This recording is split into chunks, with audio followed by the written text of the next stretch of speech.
Hey everybody, it's Yusuf for CraftyAcuity.org, yusuf.crow@gmail.com for commissions.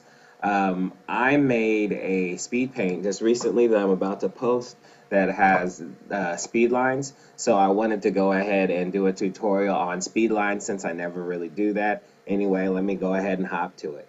All right, first I'm going to go to the rectangular marquee tool, cover up this whole triangle. I go to filter, add noise. Okay, so this is the noise that I added. I'll take that same covered area rectangular marquee tool. I make a very thin, teeny tiny thin line and use the free transform, and I basically do that twice to make uh,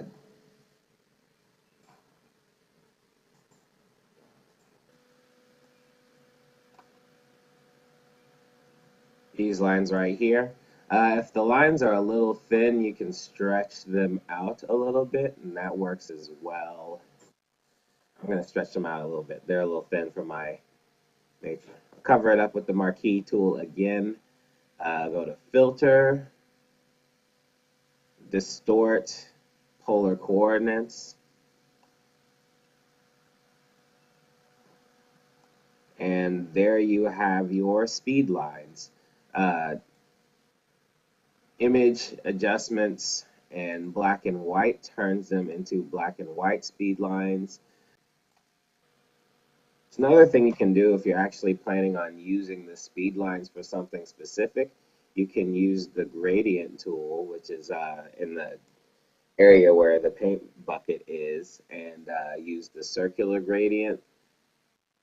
Start from the center and move out, and then you have kind of a vanishing light there, which I always think is cool.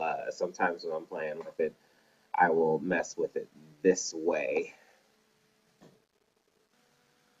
Anyway, that in a nutshell is how I make my speed lines.